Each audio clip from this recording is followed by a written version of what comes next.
It doesn't take a genius to realize that unscrupulous hackers want to steal personal, business, and government data. Security breaches can be financially devastating and can destroy consumer confidence. What if Einstein was right? What if truly secure communication methods really can exist?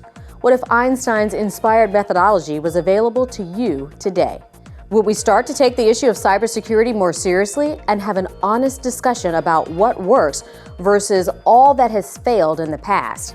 It's time to get serious. To date, failed systems continue to be repackaged and resold to the public, business leaders, and to government officials inundated with supposed new products to protect their secure files.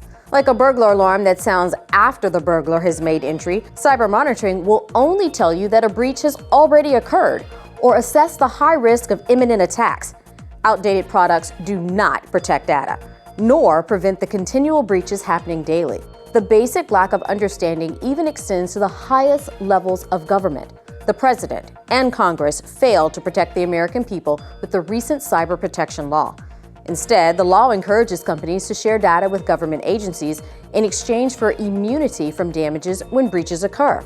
Ironically, the very act of sharing data actually puts that data at greater risk. Secrets shared are no longer secret or safe. Each sharing occurrence increases the potential for another likely breach. Likewise, the most touted forms of biodata security have been proven useless in fighting cyber terrorism. Fingerprints, face recognition, and optical scans are all susceptible to compromise. The German defense minister had her fingerprint compromised just from a photograph. In a business, a single breach using an individual's fingerprint as a unit of security protocol will absolutely compromise that fingerprint forever. Retail and commercial transactions may be the worst offenders of lax procedures at a time when vigilance is called for. The governors of the Federal Reserve and the FFIEC decided in the year 2000 that two-factor authentication should be required for all online financial transactions. They then ignored their own advice and lowered that standard for security. Credit card transactions made on cell phones are ripe for the picking. The credit card industry has moved to a chip and PIN system of security to prevent thieves from duplicating credit cards and then allows cell phones to duplicate cell phone credit card payment systems. Why deploy the two-factor system if the industry is not serious about enforcing the proper use of it? The chip in the credit card is something you have and the PIN is something you know. Consumers are being deceived by gimmicks like chip and PIN credit cards, leading to a false sense of security. Security requires a level of inconvenience that marketers have chosen not to be honest about. Finally, the root cause of every electronic security breach is the immense size of the current attack surface.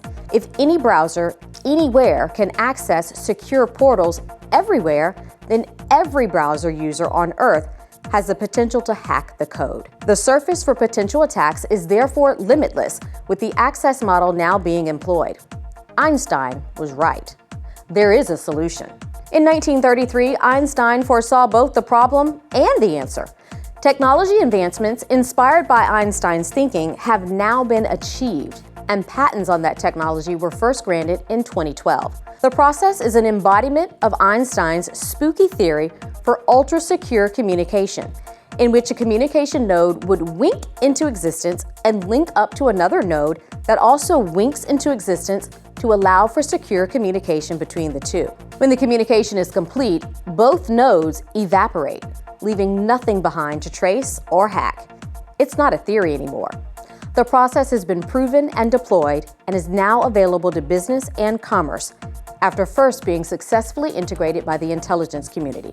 Are we ready to honestly start taking the issue of cybersecurity more seriously?